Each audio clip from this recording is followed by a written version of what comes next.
పరలోక ప్రార్థన నేడు మనకి వర్తిస్తుందా? ప్రపంచమంతటా క్రైస్తవులు ఎక్కువగా చేసే ప్రార్థన అంటూ ఏదైనా ఉంది అంటే అది పరలోక ప్రార్థన. చాలామందికి ఏ ప్రార్థన రాకపోయినా పరలోక ప్రార్థన మాత్రము చిలక పలుకువలి చెప్తారు. ఆ చెప్పమంటే అర్ధరాత్రి లేపినా కూడా టపీమని చెప్పేస్తారు, అంత అలవాటు వారికి. అదే ఇతర ప్రార్థనలు చేయమంటే తట్పటాయిస్తూ ఉంటారు. సో అంత పాపులర్ ఇది పరలోక ప్రార్థన ఇది. సో కొన్ని దశాబ్దాలుగా శతాబ్దాలుగా చాలామంది దీన్ని పలుకుతూనే ఉంటారు, చేస్తూనే ఉంటారు. ఇంకా క్రైస్తవ సర్వీసెస్లో, చర్చ్ సర్వీసెస్లో అయితే ఇది మ్యాండేటరీ. చాలా సంఘాల్లో వాళ్ళక సభ ముగింపు కావచ్చు లేదా సర్వీస్ ముగింపులో ఆఖరిలో కూడా ఈ లార్డ్స్ ప్రేయర్ చేస్తూ ఉంటారు. ఇది క్రైస్తవులకి చాలా ముఖ్యమైన ప్రార్థనగా పరిగణించబడింది. అండ్ ఇక ప్రభు ప్రార్థన మీద, ఈ పరలోక ప్రార్థన మీద చాలామంది చాలా పుస్తకాలు కూడా రాశారు. బోలెడు పుస్తకాలు ఉన్నాయి.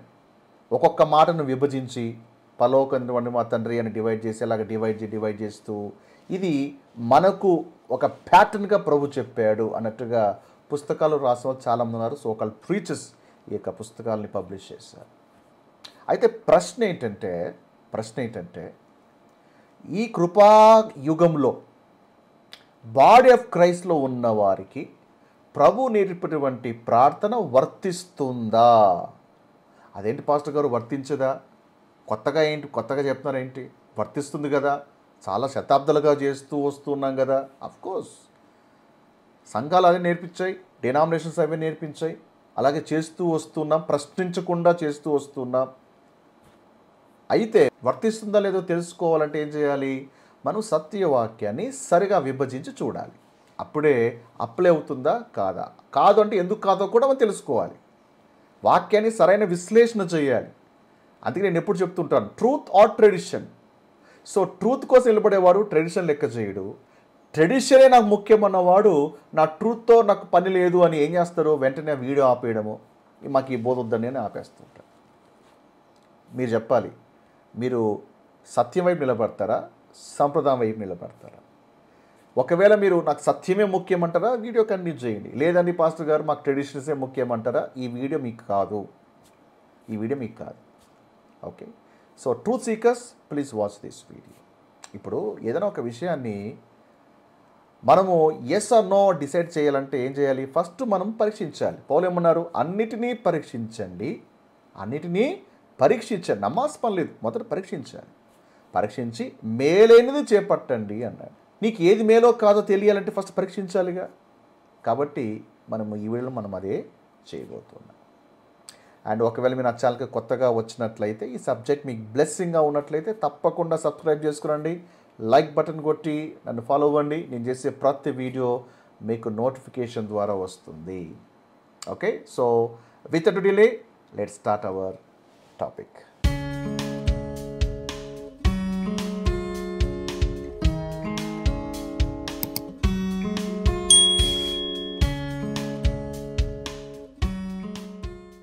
బైబిల్లో పరలోక ప్రార్థన గురించి మనకు 2 చోట్ల కనిపిస్తుంది.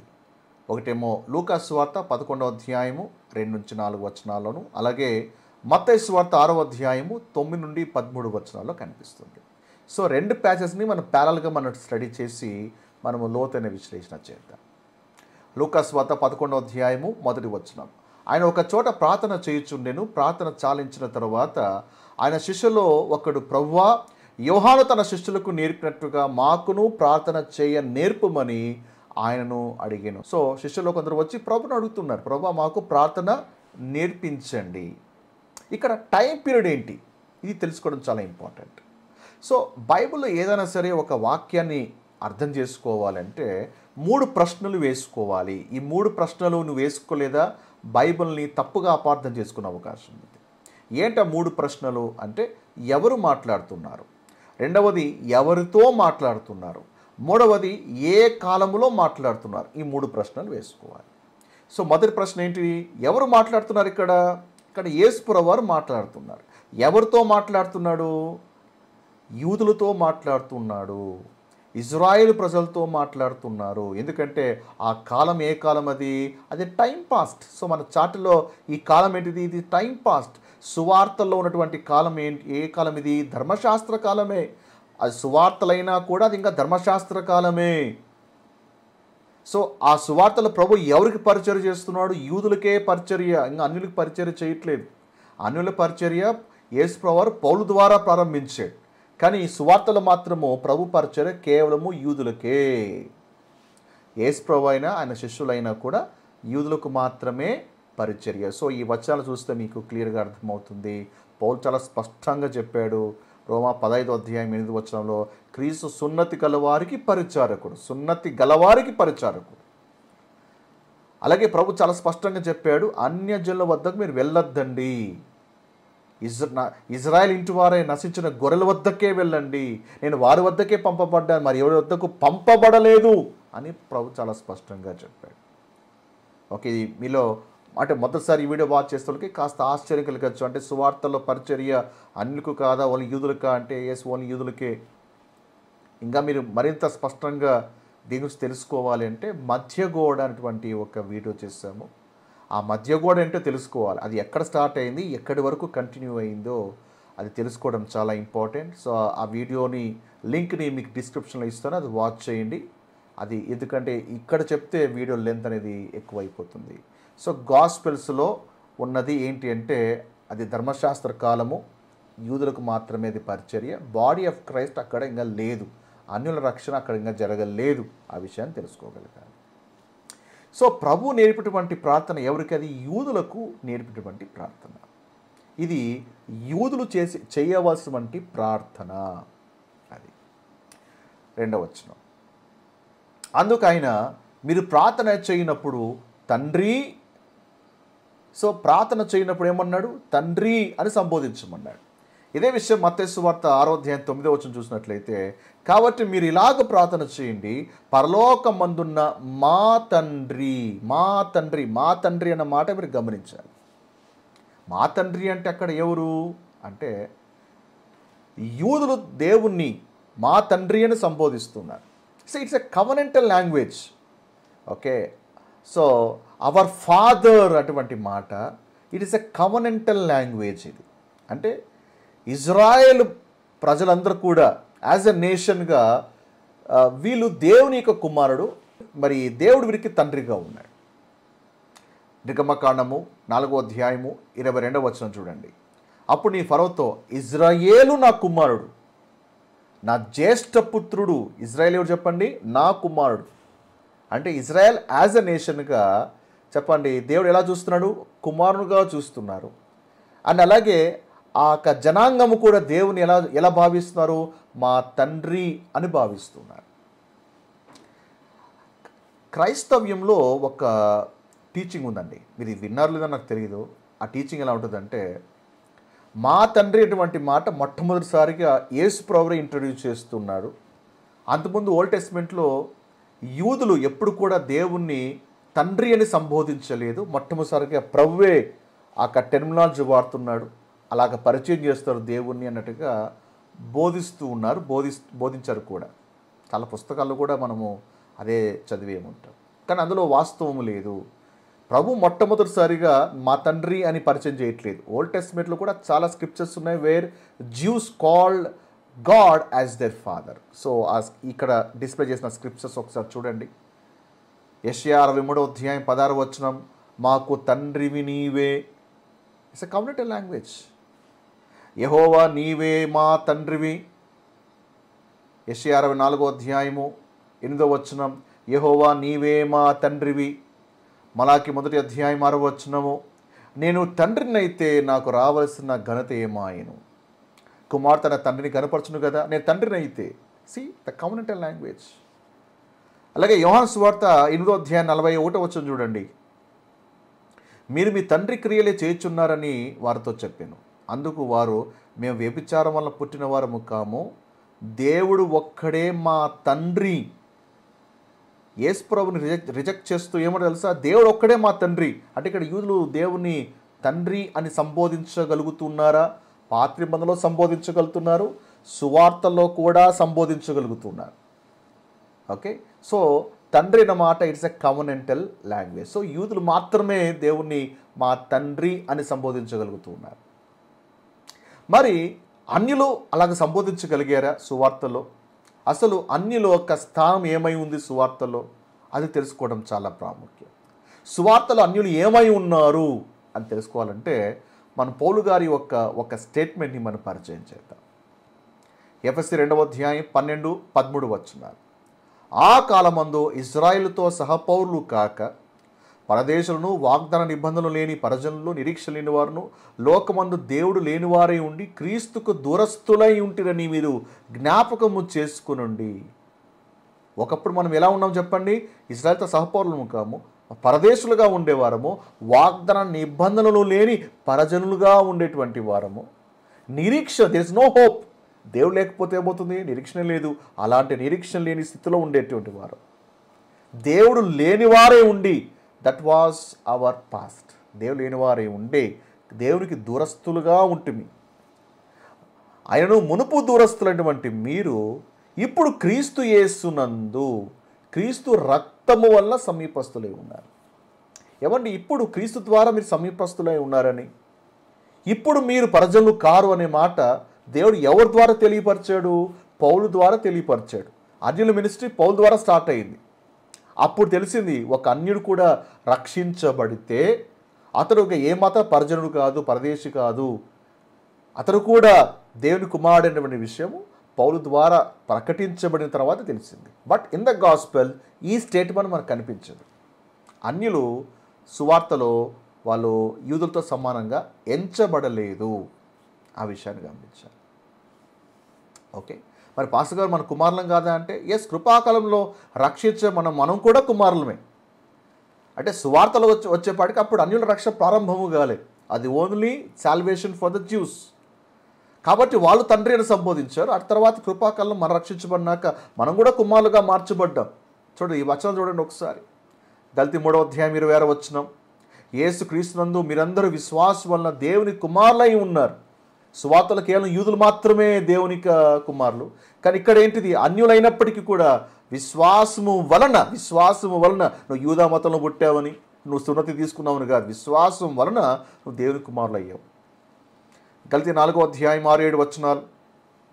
మరి మీరు కుమారులై ఉన్నందున నాయనా తండ్రి అని మొరపెట్టు తన కుమారుని ఆత్మ దేవుడు మన హృదయంలో పంపారు. చూడండి, మనం కుమారులై ఉన్నాము కాబట్టే కదా మనం నాయనా తండ్రి అని మొరపెడుతున్నాం. సో మనం కూడా దేవుని తండ్రి అని సంబోధించగలుగుతున్నాం. కానీ ఓల్డ్ టెస్ట్మెంట్లో కానీ గాస్పెల్స్లో కానీ ఏ అన్యుడు కూడా దేవుని తండ్రి అని సంబోధించే పరిస్థితి లేదు. రోమా 8వ అధ్యాయము 15-16 వచనాలు. ఆ ఆత్మకి వెళ్ళిన వారమై మనము అబ్బా తండ్రి అని మొరపెట్టుచున్నాము. మనము దేవుని పిల్లలమని ఆత్మ తానే మన ఆత్మతో కూడా సాక్ష్యమిచ్చుచున్నాడు. అబ్బా తండ్రిని మొరపెడుతున్నాం. ఎందుకు? మనం దేవుని పిల్లలమని ఎవరంటే సాక్ష్యం ఇచ్చారు? ఎవరు చెప్పారండి? ఆత్మ పరిశుద్ధాత్మ దేవుడే మన ఆత్మతో కూడా సాక్ష్యం ఇచ్చాడు. So even we are the children of God. కాకపోతే గుర్తుంచుకోవాలి, గాడ్ హ్యాస్ 2 ఫ్యామిలీస్. సో ఒకటి ఎర్త్లీ ఫ్యామిలీ, ఒకటి హెవెన్లీ ఫ్యామిలీ. ఎఫెసీ 3వ అధ్యాయం 14వ వచనం చూస్తే మీకు అర్థమవుతుంది. ఈ హేతు చేత పరలోకమందున భూమి మీద ఉన్న ప్రతి కుటుంబము ఏ తండ్రిని బట్టి కుటుంబం పిలువబడుచున్నదో అని పౌలు రాస్తాడు. సో మనం కుమారులైనంత మాత్రాన యూదులు కూడా కుమారులే కదండి, కాబట్టి మనమంతా కుమారులే కాబట్టి ఈ ప్రేయర్ వర్తిస్తుంది అనడానికి వీల్లేదు. హోల్డ్ ఆన్, ఇంకా కొన్ని వచనాలు మనం పరిశీలన చేయాలి. సో తండ్రి ఒక్కడే, but there are 2 different families. Right. 3వ వచనం, నీ నామం పరిశుద్ధపరచబడునుగాక. ఇక్కడ యూదులు దేవుని నామాన్ని ఉచ్చరించడానికి భయపడతారు. అందుకే వాళ్ళు అడోనాయ్ అటువంటి పేరు వాడతారు. యావే, యెహోవా అటువంటి పేరును సంబోధించారు. యెహోవా అనే మాటను వాళ్ళు సంబోధించారు. సో వాళ్ళు రాసేటప్పుడు కూడా చాలా జాగ్రత్తగా రాస్తారు. ఆ పదం చాలా పరిశుద్ధమైంది కాబట్టి వాళ్ళు కూడా పూర్తి పదం రాయరు. YHWH అని రాస్తారు షార్ట్కట్లు. ఆ పదం రాసేటప్పుడు స్పెషల్ పెన్ వాడతారు. ఆ పదం రాసినాక ఆ పెన్ను తుంచేస్తారు. ఆ పెన్తో ఇంకొక అక్షరం కానీ పదం కానీ వచనం కానీ రాయరు. అంత హోలీగా చూస్తారు. సో పలికేటప్పుడు మాత్రం ఏం చేస్తారు? అడోనాయ్ అంటారు. యెహోవానే, కానీ పలికేటప్పుడు అడోనాయ్ అంటారు. ఎందుకంటే ఆ నామాన్ని మనం వ్యర్థంగా ఉచ్చరిస్తే మరి లేనిపోయిన సమస్యలు వస్తాయేమో అనే భయం అనుకుంటుంది. ఓకే, సో నీ నామం పరిశుద్ధపరచుకొనుగాక. యా, ముఖ్యమైనటువంటి మాట. నీ రాజ్యము వచ్చునుగాక, నీ రాజ్యము వచ్చునుగాక. ఇది ఏ ఈవెంట్ గురించి మాట్లాడుతూ ఉంది? నీ రాజ్యము వచ్చునుగాక అని వీళ్ళు ప్రార్థన చేయమని ప్రభు నేర్పిస్తున్నారు. రైట్. సువార్త వంటి యూతులకి డిస్పెన్సేషన్ ఆఫ్ గ్రేస్ అంటే ఈ కృపాయుగం గురించిటువంటి అవగాహన వాళ్ళకి లేదు కదా, అది మర్మం కదా ఈ కాలము. కాబట్టి ప్రస్తుతానికి మనం ఏం చేద్దామంటే ఈ చాట్లో ఈ పీరియడ్ని మనం తీసేసి యూదుల కోణంలో ఈ స్క్రిప్చర్ని చూడడానికి మనం ట్రై చేద్దాం. సో ఈ ప్రేయర్ని మనము మన కోణంలో కాదు, యూదుల కోణంలో దాన్ని అర్థం చేసుకోవడానికి ట్రై చేద్దాం. ఇప్పుడు సువార్తలు ఇక్కడ ఉన్నారు. ప్రభు ఏమంటున్నాడు? నీ రాజ్యం వచ్చునుగాక అని ప్రార్థన చేయమంటున్నాడు. కాబట్టి ఇక్కడ రాజ్యం అంటే ఏంటిది అంటే ఓల్డ్ టెస్ట్మెంట్లో దేవుడు వారికి ఒక రాజ్యం ఇస్తా అని చెప్పాడు. ఓకే, దావీదు ఒక సింహాసనం స్థిరపరుస్తాను అని చెప్పాడు. సో ప్రతి యూదుడు కూడా ఏంటంటే మెస్సయ్య వస్తాడు, రాజ్యాన్ని స్థాపిస్తాడు, యూదులు ఆయనతో కూడా కలిసి రాజ్యం చేస్తారనేది ప్రతి యూదుల్లో ఉన్నటువంటి ఒక నిరీక్షణ. మెస్సయ్య వస్తాడు, రాజ్యాన్ని స్థాపిస్తాడు. సో అన్నట్టుగానే యేసు ప్రభువు వారు రెండవ రాకట్లో వస్తాడు, శత్రులందరినీ కూడా తొలగించి అందరినీ నాశనం చేసి తన రాజ్య స్థాపన చేసి 1000 ఏళ్ల పాలన చేస్తాడు. ఓకే, 1000 ఏళ్ల పాలన చేస్తాడు. సో రాబోతున్నటువంటి రాజ్యం కొరకు సువార్తలో యూదులు నిరీక్షిస్తున్నారు. They are waiting for the kingdom. ఇక్కడ రాజ్యం అంటే ఫిజికల్ కింగ్డమ్ అండి. ఇక్కడ రాజ్యం అంటే ఇట్స్ నాట్ స్పిరిచువల్ కింగ్డమ్. యూదులకి దేవుడు ఆత్మ సంబంధమైన రాజ్యాన్ని కాదు, ఫిజికల్గానే దేవుడు భూమి మీద 1000 ఏళ్ల పాలన చేస్తాడు. ఫిజికల్గానే ఈ లోక రాజ్యాలన్నీ కూడా పడద్రోయబడతాయి.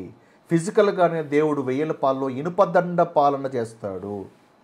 ఓకే, ఆ రాజ్యం కోసం వీళ్ళు నిరీక్షిస్తున్నారు. ఎందుకంటే యూదులు అంతకాలం కూడా అనేక రాజ్యాల కింద నలిగిపోయారు, కానీ వాళ్ళంటూ ఒక రాజ్యంగా ఏర్పడలేదు. దావీదు కాలంలో ఏర్పడ్డారు, కానీ ఆ తర్వాత రాజు 2 ముక్కలు అయిపోయింది. ఆ తర్వాత వాళ్ళు బానిసగా వెళ్ళిపోయారు. చరిత్రలో చాలా సంవత్సరాలుగా ఏలబడుతున్నారు, కానీ ఏలుబడిలోకి రాలేదు. So they are looking with a hope for that kingdom. So ఇక్కడ యూదులు చేస్తున్నటువంటి ప్రార్థన ఏంటిది? 1000 ఏళ్ల కాలంలో దేవుడు స్థాపించనైనటువంటి రాజ్యం గురించి వీళ్ళు ప్రార్థన చేస్తున్నారు. ఇప్పుడు మనం ఏం చేద్దామంటే డిస్పెన్సేషన్ ఆఫ్ గ్రేస్ అనేది యాడ్ చేద్దాం. ఎందుకంటే ఇజ్రాయెల్ పడిపోయిన తర్వాత కృపాయుగం అనేది స్టార్ట్ అయింది. కృపాయుగం గురించి ముందుగా ఎవరికి తెలియదు, ఇది మిస్టరీ అని పౌలు చెప్పాడు కదా, ఇది మిస్టరీ అది. సో కృపాయుగం అనేది యాడ్ అయింది. నౌ ఇప్పుడు సంఘముగా are we looking for the second coming or the rapture? సంఘముగా మనం దేనికోసం ఎదురు చూస్తున్నాము? రెండవ రాకడ కోసం ఎదురు చూస్తున్నామా, లేదా ర్యాప్చర్ కోసం వెయిట్ చేస్తున్నామా? యూతులైతే రెండవ రాకడ, మొదటి రాకడ వచ్చాడు ప్రభు వాళ్ళు తోసేశారు. వాళ్ళ కొరకు ప్రభు రెండవసారి రాబోతున్నాడు. వాళ్ళ కొరకు రెండవసారి రాబోతున్నాడు. రెండవసారి ప్రభు వచ్చేది బాడీ ఆఫ్ క్రైస్ట్ కోసం కాదు. సో అందుకే రెండవ రాకడ బాడీ ఆఫ్ క్రైస్ట్ కాదు. ఎవరైనా రెండవ రాకడ బాడీ ఆఫ్ క్రైస్ట్ కని బోధిస్తున్నారు అంటే అది దుర్బోధ. Second coming of Christ is not for the body of Christ. As a church we're looking for the rapture. సంఘము ఎత్తబటువంటి సందర్భము, ఆ ఈవెంట్ కోసం చూస్తున్నాం. రెండవ రాకడటువంటి ఈవెంట్ కోసం మనం చూడట్లేదు. రెండవ రాకడ కంటే ముందే సంఘం కొనిపోబడుతుంది. మొదటి తెస్సలోనిక 4వ అధ్యాయం 16-17 వచనాలు చూడండి. ఆర్భాటముతోనూ ప్రధాన దూత శబ్దముతోనూ దేవుని బుర్రతోనూ పరలోకం నుండి ప్రభు దిగి వచ్చును. క్రీస్తు నుండి మృతులైన వారు మొదట లేస్తురు. చూడండి, ఇక్కడ ప్రభు రెండవ రాకడలో వస్తున్నాడు, బూరతో వస్తున్నాడు, ప్రధాన దూత శబ్దంతో వస్తున్నాడు. So this speaks about the second coming అని చాలామంది అనుకుంటారు. Hold on, this is not the second coming. మరి పాస్టర్ గారు ఇక్కడ దేవుని బూరని ఉందిగా అంటే కొంతమంది ఏం చేస్తారంటే ఇక్కడ దేవుని బూరని అలాగే ప్రకటన గ్రంథంలో ఉన్నటువంటి కడబూరని కలిపేసి ఈ రెండు ఒకటి అనుకొని కలిపేస్తుంటారు. ఇక్కడ దేవుని బూర వేరు, అక్కడ కడబూర వేరు. ఆ ట్రంపెట్ వేరు, ఇది వేరు. Last trumpet in the revolution వేరు, ఇది వేరు. ఇది తెలుసుకోవాలంటే 3 పునరుత్థానములటువంటి వీడియో చేశాను. ఆ వీడియో మీరు పూర్తిగా వాచ్ చేస్తే బైబిల్లో మొత్తం 3 పునరుత్థానాలు ఉన్నాయి. ఎవరు ఎప్పుడు లేపబడతారో ఆ వీడియో చూడండి, అప్పుడు మీకు క్లియర్గా అర్థమవుతుంది. 17వ వచనం. ఆ మీదట సజ్జులమై నిలిచి ఉండి మనము వారితో కూడా ఏకముగా ప్రభుని ఎదుర్కొనుటకు ఆకాశ మండలమునకు మేఘముల మీద కొనిపోబడుదుము. సో బాడీ ఆఫ్ క్రైస్ట్ ఏమవుతుంది? ర్యాప్చర్ అవుతుంది, మేఘాల మీద కొనిపోబడుతుంది. కాగా సదాకాలము ప్రభుతో ఉందము. సో చెప్పండి, ఇక్కడ మేఘాల మీద కొనిపోబడుతున్నప్పుడు సంఘము, ఇది ర్యాప్చర్ కదా. ప్రభు చర్చ్ కోసం, బాడీ ఆఫ్ క్రైస్ట్ కొరకైతే మధ్యాకాశానికి వస్తున్నాడు. అదే రెండవ రాకడలో ఇజ్రాయేల్ ప్రజల కోసం వస్తున్నప్పుడు అప్పుడు ప్రభు ఎక్కడికి వస్తున్నాడు? మధ్యాకాశానికి రాడు. ఆయన నేరుగా తన పాదాలు ఒలీవ కొండ మీద పెడతాడు. జకర్య 14:4 చూడండి. ఆ దినమున యెరూషలేము ఎదుట తూర్పు తట్టునున్న ఒలీవ కొండ మీద ఆయన పాదములు ఉంచగా, రెండవ రాకడలో ఆయన పాదాలు ఒలీవ కొండ మీద ఉంచుతాడు. ఉంచినప్పుడు ఏమవుతుంది?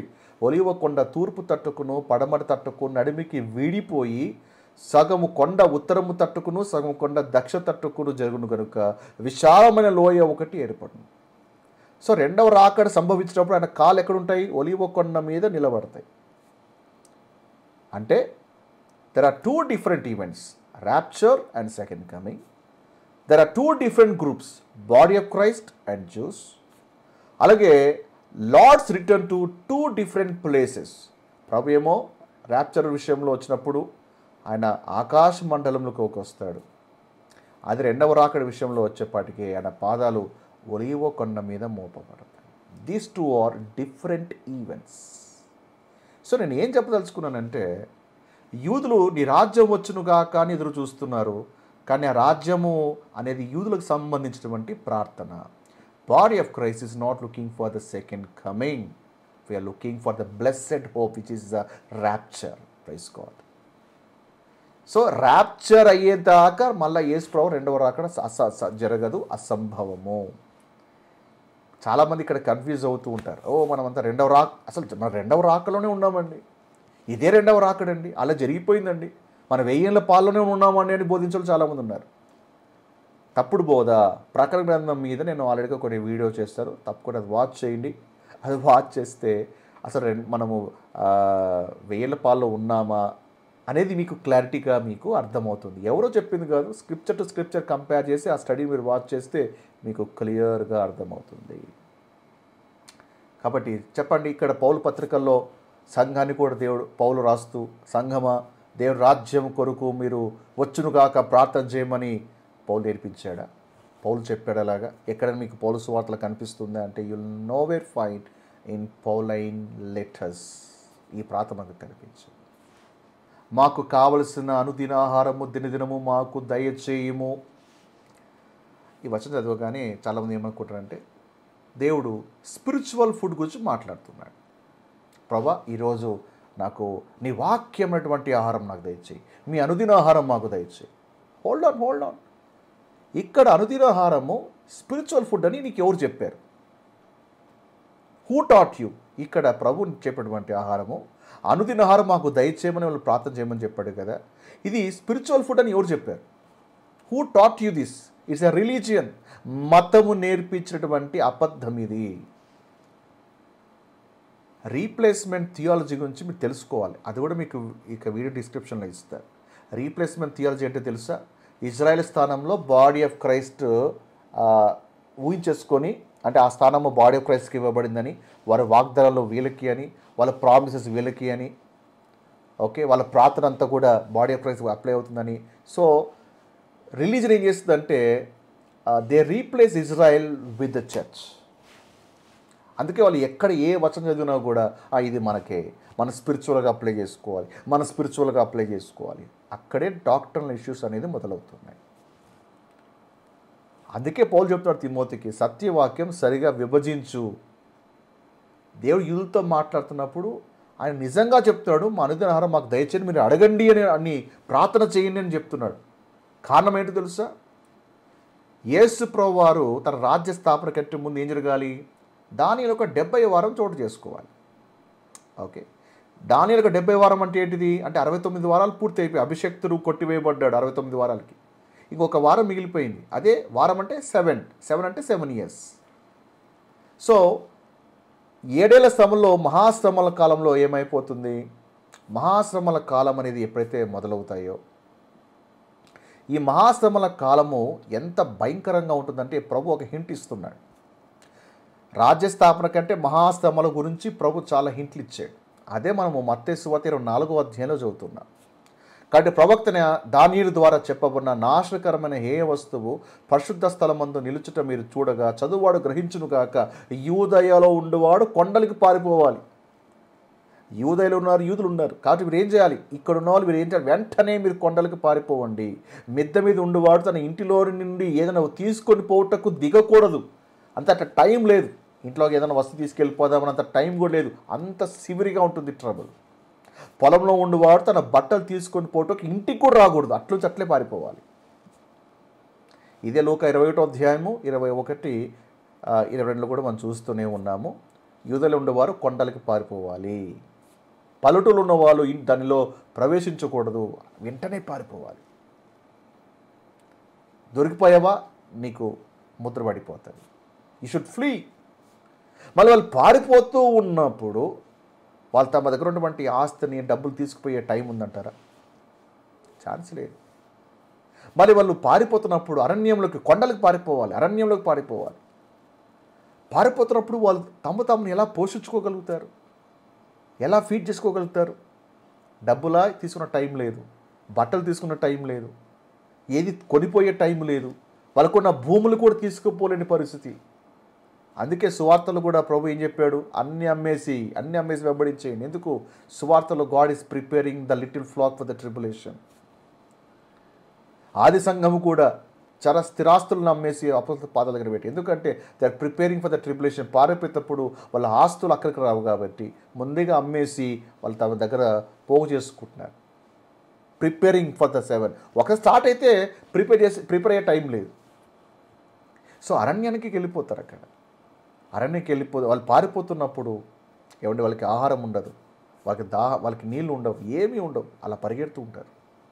అంత్యక్రీస్తు ఎలాంటి చట్టాలు తీసుకొని వస్తాడు అంటే ముద్ర వేయించుకుంటేనే ట్రాన్సాక్షన్స్. ప్రకటన 13వ అధ్యాయం 16, 17 వచ్చి చూస్తే ఆ మృగము పేరును దాని పేరిట సంఖ్యను గలవాడు తప్ప క్రయ విక్రయం చేయుటకు మరి ఎవరికి అధికారము ఉండదు. అంత్యక్రీస్తు ఒక ముద్ర వేసుకుంటేనే ట్రాన్సాక్షన్ చేయడానికి అవకాశం ఉంటుంది. కాబట్టి ఇప్పుడు వీళ్ళ పరిస్థితి ఏంటిది? వీళ్ళు ముద్ర వేయించుకున్నారా? రాజ్య ప్రవేశం జరగదు. ముద్ర వేయించుకోలేదా? వాళ్ళకి ఎలాంటి కొనడానికి తినడానికి కూడా వాళ్ళ దగ్గర అవకాశం లేదు. వీళ్ళ పోషణ చాలా దుర్భరంగా మారిపోతుంది. ఆ టైంలో వాళ్ళకి మిరాకిల్గా దేవుడే ప్రొవైడ్ చేయాలి, దేవుడే పోషించాలి. అంటే ఒకప్పుడు ఇజ్రాయెల్ ప్రజలు పాత నిబంధనలో అరణ్య మార్గాలు వెళ్తున్నప్పుడు దేవుడే అద్భుతంగా ఎలాగైతే పోషించాడో ఆ విధముగా దేవుడు మరొక మారు ఈ ఇజ్రాయెల్ ఒక గుంపుని, అంటే నమ్మినటువంటి ఇజ్రాయెల్ ఒక గుంపు అరణ్యంలో వెళ్తున్నప్పుడు, అరణ్య అనుభవం గుండా వెళ్తున్నప్పుడు దేవుడు వారిని అంతే అద్భుతంగా మరలా పోషించబోతున్నాడు. మీరు ప్రకటన గ్రంథము 12వ అధ్యాయం 6వ వచనం చూడండి. ఆ స్త్రీ అరణ్యమునకు పారిపోయాను, అచ్చట వారు 1260 దినములు, అంటే 3.5 years ఆమెను పోషించవలని దేవుడు ఆమెకి ఒక స్థలము సిద్ధపరిచాను. ఇక్కడ స్త్రీ ఎవరు? This is not the church, this is not the body of Christ, this is a Jewish church, not the body of Christ. అర్థమవుతుందా? బాడీ ఆఫ్ క్రైస్ట్ అప్పటికే సంఘం ఎత్తబడి ఉంటుంది. ఎత్తబడిన సంఘం భూమి మీద రాదు. ఇక్కడ ఉన్నటువంటి స్త్రీ ఎవరు? It's a Jewish church. 14వ వచనం. అందువల్ల ఆమె అరణ్యంలో ఉన్న తన చోటికి ఎగినట్టు గొప్ప పక్షిరాజు రెక్కలు 2 ఆమెకి ఇయ్యబడిను. అచ్చట ఆ సర్పము మొక్కమును చూడకుండా ఆమె ఒక కాలము అర్ధకాలం పోషించబడి. సో మిరాకిల్గా దేవుడు వారిని పోషిస్తాడు. దీని గురించే ప్రభు శిష్యులు నేర్పిస్తున్నాడు. మా అనుదినాహారము మాకు ఆ ట్రిబులేషన్ టైంలో మాకు మీ పోషణ ఇవ్వండి అయ్యా, ఆహారం మాకు దయచేయని ప్రార్థన చేయండి అని దేవుడు వీరికి నేర్పిస్తున్నాడు. ఆ పాస్టర్ గారు ఇక్కడ ప్రభు వీళ్ళకి నేర్పించడానికి శ్రమల కాలం చాలా టైం ఉంది కదా అని అంటే టైం లేదండి. డిస్పెన్సేషన్ ఆఫ్ గ్రేస్ అనేది పీరియడ్ మంత్లో వచ్చింది కాబట్టి మనకి చాలా టైంగా కనపడుతుంది. కానీ బట్ డిస్పెన్సేషన్ ఆఫ్ గ్రేస్ తీసేసేయండి. ఇప్పుడు చూడండి, ఇక్కడ స్వార్థలో ఉన్నాము, అభిషేకుడు కొట్టివేయబడతాడు, సిలువలో ఆయన చంపబడతాడు. అక్కడ నుంచి ఇమ్మీడియట్గా 7 ఏళ్ల శ్రమలు. ఎంత టైం ఉంది చెప్పండి? No time. అందుకే వాళ్ళ ప్రిపరేషన్ సువార్తల్లోనే జరిగిపోయింది. సో దేవుడు అద్భుతంగా అవన్నీ పోషిస్తున్నాడు. ఇది తెలియకోకుండా చాలామంది ఏమంటారంటే అనుదినాహారం మాకు దయచేయి, స్పిరిచువల్ ఫుడ్, ప్రభా give us the spiritual food, ఆ స్పిరిచువల్ ఫుడ్ అని ఆ విధంగా అప్లై చేస్తూ ఉంటారు. నోను, ఇక్కడ దేవుడు లీటర్లుగా మాట్లాడుతున్నారు. ఇంకా కొంతమంది ఏం చేస్తారంటే దేవుడే నన్ను పోషిస్తాడండి, మిరాకిల్గా దేవుడు పోషిస్తాడండి, ఎప్పుడు ఏ టైంకి కావాలో దేవుడు అలాగ తీసుకొచ్చి నాకు ఇచ్చేస్తాడండి. నాకు 100 రూపాయలు కావాలో, ప్రభా నాకు 100 రూపాయలు కావాలని ప్రార్థన చేసుకుంటూ వెళ్తే రోడ్డు మీద 100 రూపాయలు కనపడుతుంది. ప్రభా నాకు ఇది కావాలంటే ఎవరో తీసుకొచ్చి ఇట్లా ఇచ్చేసి వెళ్ళిపోతారు. As if God is dropping the requirement from heaven. పరలోకి వచ్చి దేవుడు డ్రాప్ చేస్తున్నట్టు. These things are not happening in the dispensation of grace. సువార్తల్లో ఆహారం కొరకు ప్రార్థన చేయమన్నాడు, కృపాకాలంలో ఆహారం కొరకు కష్టపడమని చెప్తున్నాడు. కొన్ని లేఖనాలు చూద్దాం. 2 తెస్సలోనిక 3వ అధ్యాయం చూడండి, 10వ వచనం. మరియు మేము మీ యొద్ద ఉన్నప్పుడు ఎవడైనా పని చేయ నొల్లని ఎడల వాడు భోజనము చేయకూడదని మీకు ఆజ్ఞాపించితిమి కదా. పని చేస్తేనే భోజనం, పని చేయకపోతే భోజనము లేదు. అంతేగాని కూర్చొని ప్రభా నువ్వే నన్ను పోషించు అంటే కుదరదు. నీకు భోజనం కావాలా, వెళ్ళి పని చేయి. ఎవడైనా సరే పని చేయకపోతే, ఎవడైనా సరే మేము ప్రాతలో కూర్చుంటాం, ప్రభా దేవుడే పంపిస్తాడు, మేము కష్టపడే పని దేవుడే పోషించాలా, కూర్చుంటే కాదు, పని చేయాల్సిందే. పని చేస్తేనే భోజనం. 10వ వచనం. మీలో కొందరు ఏ పని చేయక పర్ల జోలికి పోవచ్చు, అక్రమంగా నడుచుకొనుచున్నారని వినుచున్నాం. 12వ వచనం. అటు వారు నెమ్మదిగా పని చేయుచు సొంతముగా సంపాదించుకున్న ఆహారము భుజింపవలనని మన ప్రభువైన యేసుక్రీస్తు పేరిట వారికి ఆజ్ఞపూర్వకముగా హెచ్చరించుచున్నారు. పని చేయుచు సొంతముగా సంపాదించుకోవాలి. సో డిస్పెన్సేషన్ ఆఫ్ గ్రేస్లో దేవుడు ఏమంటున్నాడు, నీకు ఏదైనా కావాలంటే ప్రార్థనలో ఉండి నేను పైనుంచి డ్రాప్ చేస్తాను చెప్తున్నాడా? నువ్వు కనిపెట్టు, నేను ఆకాశం వాకిలి విప్పి నేను కుమ్మరిస్తా, కాకుల్ని పంపిస్తా, ఇలాంటి మిరాకిల్ సప్లై అనేది డిస్పెన్సేషన్ ఆఫ్ గ్రేస్లో దేవుడు చేస్తున్నాడా అంటే answer is no. Miracles are part of the Israel program. Israel ఒక ప్రొఫెటిక్ ప్రోగ్రామ్ సంబంధించింది. In the dispensation of grace అలాంటివి జరగవు. ప్రార్థన చేస్తే నీకు ఆహారం వస్తుందా, నువ్వు పని చేస్తే ఆహారం వస్తుందా? పౌలు మాటలు చూడండి ఇక్కడ. అక్కడేంటి, వీళ్ళు అరణ్యంలో పారిపోతున్నప్పుడు పని చేయడానికి అవకాశం లేదు. అక్కడ పనిచ్చేలు ఎవరు ఉన్నారు? ఆడ షాపులు ఉన్నాయా, రెస్టారెంట్స్ ఉన్నాయా, ఫ్యాక్టరీస్ ఉన్నాయా వీళ్ళు పని చేస్తే సంపాదించుకోవడానికి? ఆడ అవకాశం లేదు. అందుకే మిరాకిల్గా దేవుడు వాళ్ళని పోషిస్తున్నాడు. అందుకే ప్రార్థన చేయనని చెప్తున్నాడు. కృపాకాలంలో మనకేమైంది, వ్యక్తులకి ఏమైంది? సంపాదించాలి అనేది పక్కన పెట్టేసి ప్రార్థన చేస్తామండి. ప్రార్థన చేస్తే అప్పులనేది, ప్రార్థన చేస్తే అప్పులు పోవడం ఏంటండి? మతం చాలామంది సోమరులుగా మార్చేస్తుంది. మతము చాలామంది బద్దకసులుగా మారుస్తుంది. You need to work. నువ్వు పని చెయ్యాలి, పని చేయమనే ఇక్కడ దేవుడు చెప్తున్నాడు. ఇక్కడ పని చేయకోకుండా దేవుడు మిరాకులుగా నా అప్పులు తీసేస్తాడు, మిరాకులుగా దేవుడు నల్లగుంటే తెల్లగా చేస్తాడు, మిరాకులుగా ఉంటే దేవుడు నాకు పొట్టికుండా నేను పొడుగు చేస్తాడు. చాలా నాన్ సెన్స్. సంఘాల్ని భ్రష్టు పట్టించేస్తున్నారు ఇక్కడ. విశ్వాసం అటువంటి పేరిట, ఫెయిత్ అటువంటి పేరిట చాలామందిని భ్రష్టు పట్టించారు. ఏమంటే కాల్, డబ్బును పిలవండి వచ్చేస్తుంది, డబ్బును పిలవండి మీ అకౌంట్ పడిపోతుంది. ఇంకప్పుడు పౌలు గారు చెప్పేటువంటి అబద్ధాలుగా పనిచేయడం ఎందుకు అనవసరంగా? రూమ్లో గదిలో కూర్చొని డబ్బులు రా అంటే అకౌంట్లు పడిపోతాయిగా. నేను ఎవరిని విమర్శించట్లే, ఐఎమ్ సారీ, ఎవరిని విమర్శించట్లే. అర్థం చేసుకోవడానికి ట్రై చేయాలి. బైబిల్లో జరిగినటువంటి కొన్ని అద్భుతాలని కృపాయుగంకి లింక్ పెడుతూ ఈరోజు ఇట్లా జరుగుతున్నాయని చెప్తుంటే క్రైస్తవం హేళనకు గురవుతూ ఉంది. డబ్బు రా అకౌంట్లు పడిపోతుందంటే ఇంకా పౌలు గారు పని చేయమని చెప్పాలి. అప్పుడు పౌలు గారికి నేను చెప్పాలి, మీకు ఏదైనా కావాలంటే మీరు గదిలో మీరు వాకిలు వేసుకొని ఏ సునామంలో డబ్బులు రా అంటే 100కు 100 రూపాయలు కొడుతుంది. సడన్గా అకౌంట్లో డబ్బులు పడిపోతాయి. అప్పుడు పౌలు గారు చెప్పిన మాట అన్ని వేస్ట్ అని ఇవన్నీ. అంటే పౌలు గారు కూడా తెలియదు ఇలాంటి మనం నమ్మేటువంటి స్టేట్మెంట్ పౌలు గారు కూడా తెలియదు. In the dispensation of grace everyone has to work. దేవుడురా, నువ్వు ఎవరైనా సరే సేవకుడైనా సరే పని చేయాల్సిందే. ఎఫెసీ 4వ అధ్యాయం 28వ వచనం, దొంగిలవాడు ఇక మీదట దొంగిలక అక్కర గల వారికి పంచిపెట్టకు వీలుక నిమిత్తము తన చేతులతో మంచి పని చేయొచ్చు కష్టపడాలి. పౌలు గారు మన చక్కని ఉదాహరణ. ఆయన కూడా డేలాలు కుట్టాడండి. ఆయన మంచి సేవ చేస్తాడు, కానీ డేలాలు కుట్టాడు. ఎందుకు? ఎవరికి భారంగా ఉండకూడదని. మేము ఎవరికి భారంగా ఉండకూడదని మేము రాత్రింబగల్లో కష్టపడితే అంటాడు పౌలు. పౌలుకి ఎందుకు కన్ఫెషన్ పనిచేయలేకపోయింది? పౌలుకి ఎందుకు ఫెయిత్ పనిచేయలేకపోయింది? ఆయన ప్రార్థన చేస్తే కుప్పలు తుప్పలుగా నోట కట్టలు పడాలిగా. ఆయన ప్రార్థన చేస్తే జరిగిపోవాలి కదా. రాత్రి మగళ్ళు కష్టపడ్డాడు. రాత్రి మగళ్ళు కష్టపడితే మీ వేళ ఎవరికి భారంగా ఉండకూడదని డెరాలు కుట్టాడు.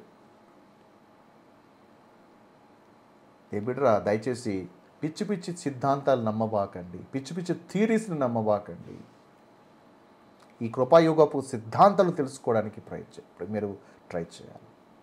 చాలామంది ఏం చేస్తారంటే లాని తీసుకొచ్చి అందులో జరిగినటువంటి కార్యాలు తీసుకొచ్చి గ్రేస్ పీరియడ్కి లింక్ చేస్తూ దాన్ని టీచ్ చేయడానికి ట్రై చేస్తుంటారు. విశ్వాసులు అదే భ్రమలోనే ఉంటారు.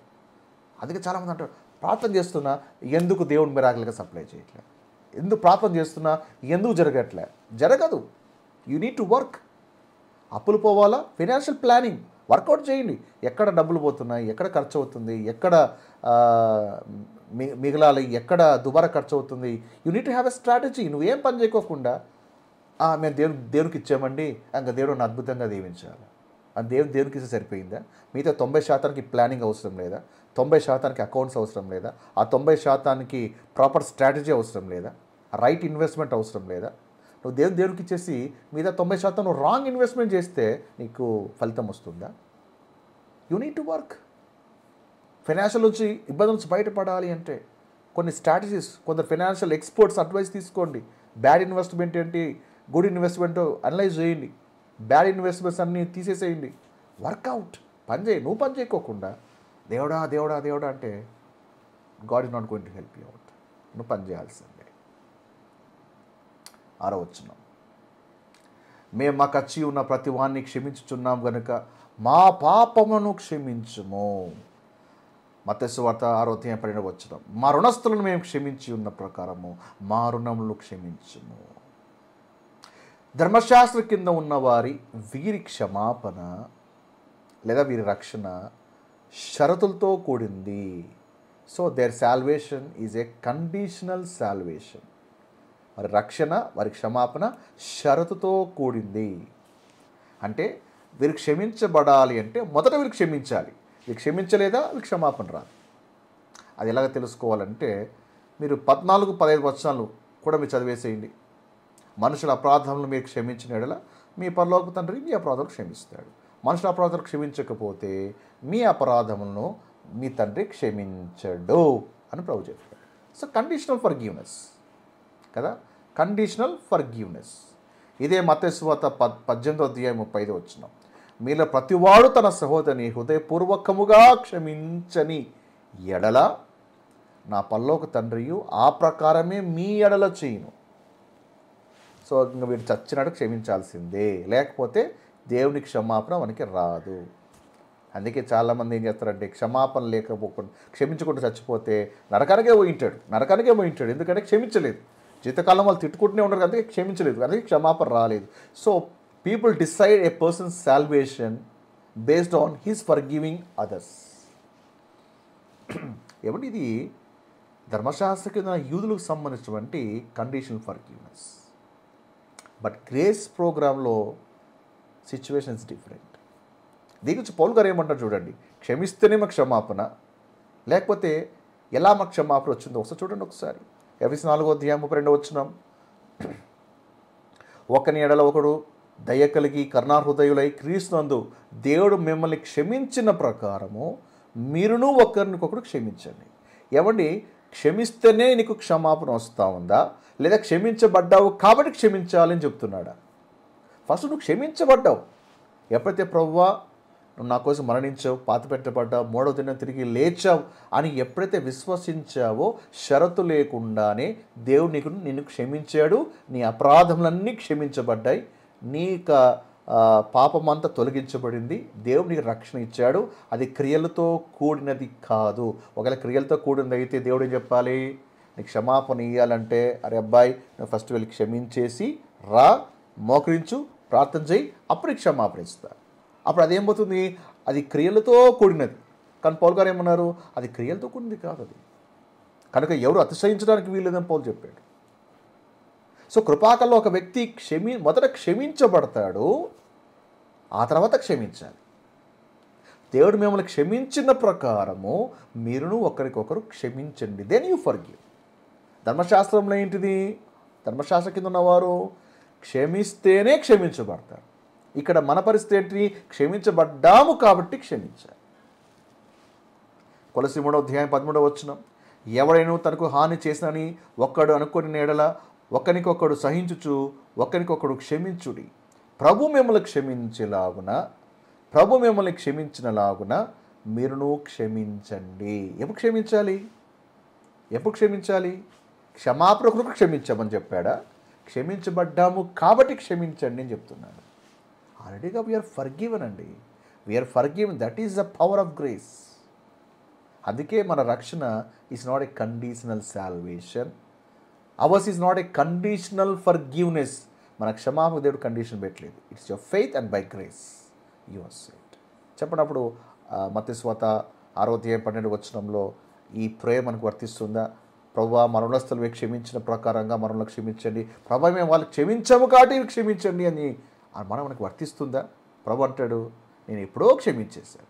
క్షమించబడ్డావు కాబట్టి నువ్వు క్షమించి అంటాడు. చూడండి ఎంత తేడా ఉందో చూడండి. There is a difference between the law and grace. ఈ ప్రోగ్రామ్ వేరు, ఈ ప్రోగ్రామ్ వేరు. Don't try to mix both. So నీ స్టాండ్ ఏంటో తెలుసుకోవాలంటే సువార్తలో కాదు, నీ స్టాండ్ ఏంటో తెలుసుకోవాలంటే నువ్వు పత్రికలోకి రావాలి. అక్కడ నీ పొజిషన్, అక్కడ నీకు స్టాండ్ ఇన్ క్రైస్ట్ ఏంటో నీకు తెలుస్తుంది. చూడండి ఇక్కడ కంపారిజన్ చూడండి.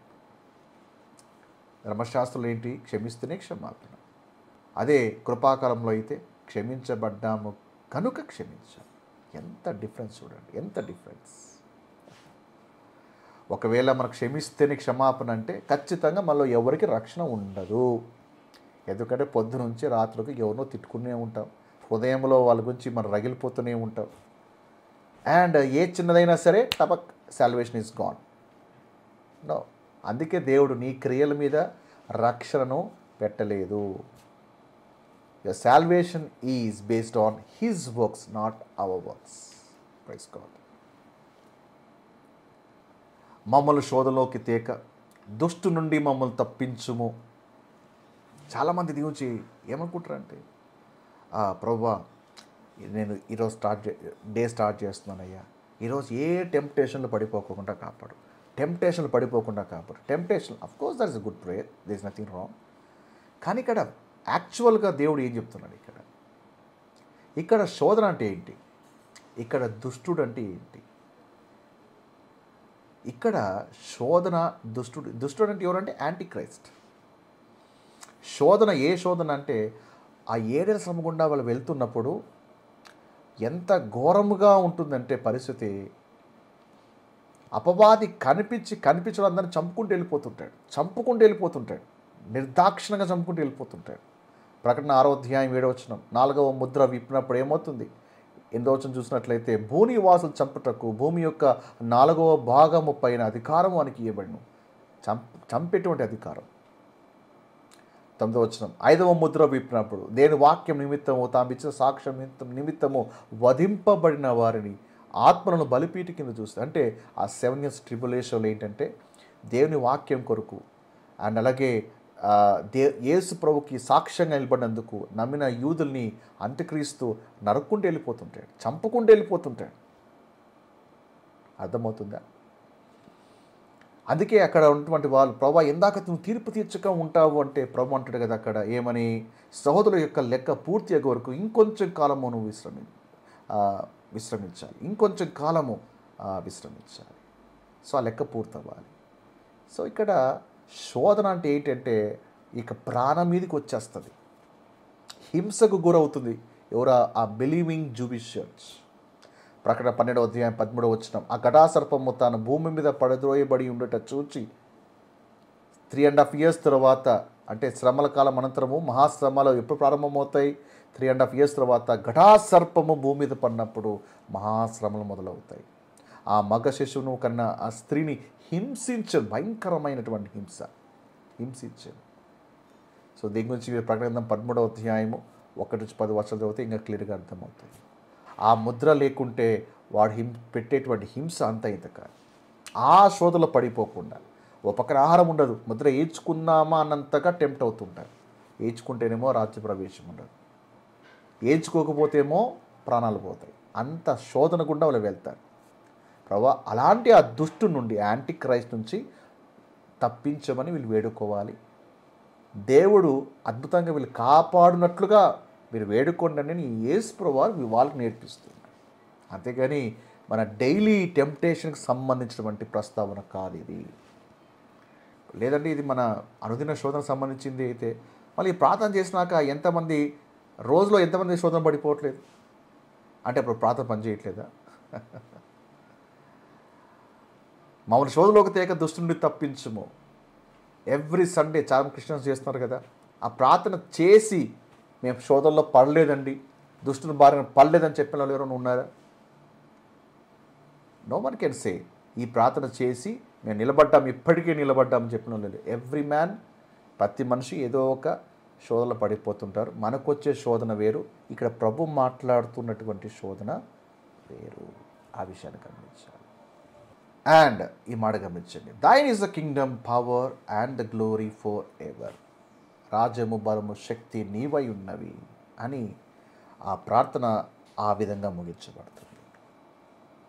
ఓకే, బట్ తెలుగులో మనకు అది కనిపించదు, గ్రీకు భాషలో ఉంది. మరి ఎందుకు తెలుగులో ఇది కనిపించదు? అది ఫుట్ నోట్లో పెట్టింటారు. ఎందుకు ఫుట్ నోట్లో పెట్టాలండి? Why footnote? అది ఆల్రెడీ ఉంది గ్రీకు భాషలో. సో కాబట్టి ఆ వచనం పైనే ఉండాలి, మళ్ళీ ఎందుకు ఫుట్ నోట్లో పెట్టారో తెలియదు. ఎందుకు ఇలాగ రాజ్యము, బలము, శక్తి నీవై ఉన్నాయి? ఎందుకు అంటే భూలోక రాజ్యాలన్నీ కూడా అంటే మనుషులు ఫ్రస్ట్రేషన్లో ఉన్నారు, బాధించబడుతున్నారు. ఎక్కడ చూసిన పాపము, ఎక్కడ చూసిన హింస, ఎక్కడ చూసిన అవినీతి, విసిగి వేసారిపోయారు మానవాళి. కాబట్టి వీళ్ళు అంతిమంగా దేవుడు తీసుకొచ్చేటువంటి రాజ్యము కోసం ఎదురు చూస్తున్నారు. హ్యూమన్ గవర్నమెంట్స్లో ఫ్లాస్ ఉన్నాయి, బట్ దేవుని రాజ్య స్థాపనలో there no flaws, there be no flaw. నీతి గల రాజు 1000 ఏళ్ల పాలన ఎలా చేస్తాడంటే ఆ రాజ్య పాలనలో ఎలాంటి ఫ్లాస్ ఉండవు, ఎలాంటి మిస్టేక్స్ ఉండవు, ఎలాంటి క్రైమ్స్ ఉండవు, ఏది ఉండవు. ఎందుకు తెలుసా? ఆ 1000 ఏళ్ల పాలన ఎలా ఉంటుందో తెలుసా? ఇనుపదండ పాలన. ఇనుపదండం ఏంటి తెలుసా? దేవుడు ఒక్కొక్కడి బెండు తీస్తాడు. ఇట్లాగా మన దిరాలు ఉన్నట్టుగా వేరే వాళ్ళకి లంచాలు ఇచ్చి పని చేయించుకునేది, లంచాలు తీసుకొని న్యాయం తిప్పేది, ఇలాంటివి ఉండవు. అక్కడ బెండు తీసే కార్యక్రమాలే. సో యూదులు ఏం చేస్తారంటే the looking for that kingdom. So కాబట్టి ఈ పరలోక ప్రార్థన గురించి మనం క్లుప్తంగా చూస్తాం. ఈ ప్రార్థన does it apply for the body of Christ అని ఆన్సర్. ఎందుకంటే we're not looking for that millennium rule, we're looking for the rapture, the blessed hope. సంఘం కొనిపోబడుతుంది. Forever we will be with the Lord. అంటే దుష్టు నుంచి మనము అంత్యక్రీస్తు మనం ముట్టడా అండి? ఇది కూడా చెప్పాలి. సంఘం ఉండగా భూమి మీద అంత్యక్రీస్తుని మనం చూడము, అంత్యక్రీస్తుకి మనకు సంబంధము లేదు. Please understand. నా ప్రకటన గ్రంథంలో ఆల్రెడీగా దానిలో నేను ఎక్స్ప్లెయిన్ చేశాను. అలాగే కృపా ఆకారంలో ప్రవచనాలు నెరవేర్చబడతాయనే వీడియోలో కూడా క్లియర్గా ఎక్స్ప్లెయిన్ చేశాను. భూమి మీద సంఘము ఉండగా అంత్యక్రీస్తు బయలుపరచబడడు, నాశనపుత్రుడు బయలుపరచబడడు. అడ్డంగించినది ఏదో మధ్య నుండి తీసివేయబడాలి. సో చర్చ్ తీసివేయబడితే కానీ అంత్యక్రీస్తు ఎవరో రివీల్ అవ్వడు. కాబట్టి అంత్యక్రీస్తు ఏదో వచ్చేస్తాడు, వాడికి మనం ముద్రేస్తాడు, వాడికి ఇది చేస్తాడు, ఇలాంటి భయాలు మనకు అవసరం లేదు. ఓకే, సో ఆ విషయాన్ని అర్థం చేసుకోగలగాలి. సో దిస్ లార్డ్స్ ప్రేయర్, పరలోక ప్రార్థన మనకు సంబంధించింది కాదు. యేసు ప్రభువు యూదులకు నేర్పిస్తున్నటువంటి ప్రార్థన. ఆయన బాడీ ఆఫ్ క్రైస్ట్లో వాళ్ళకి ఉన్న వాళ్ళందరూ ఇది చేయమని ప్రభు చెప్పట్లేదు. సో ఏం చేస్తుంది, రీప్లేస్మెంట్ థియాలజీ ఉన్న వాళ్ళు ఏం చేశారంటే అక్కడ ఉన్న ప్రార్థనలు తీసుకుని వచ్చి బాడీ ఆఫ్ క్రైస్ట్లోకి చొప్పించేశారు. And everyone is doing the same prayer. మరి చేస్తే తప్ప పాస్టర్ గారు, చేస్తే నష్టమేం లేదు కదంటే అఫ్కోర్స్ అందులో రెలవెన్స్ ఉందా లేదనేది మీరే ప్రశ్నించుకోగలగాలి. ఓకే, సో లార్డ్స్ ప్రేయర్ ఎవరికో మీకు అర్థమైందని అనుకుంటున్నాను. Hope you're blessed. దీవించబడ్డారు అనుకుంటున్నాను. మీకు ఏదైనా సందేహాలు ఉన్నట్లయితే సో కింద కామెంట్ సెక్షన్లో తెలియజేయండి, నేను తప్పకుండా అక్కడ ఆన్సర్ ఇస్తాను. అండ్ నెక్స్ట్ వీడియోలో మరొక టాపిక్తో కలుసుకుందాం. Until then, God bless you.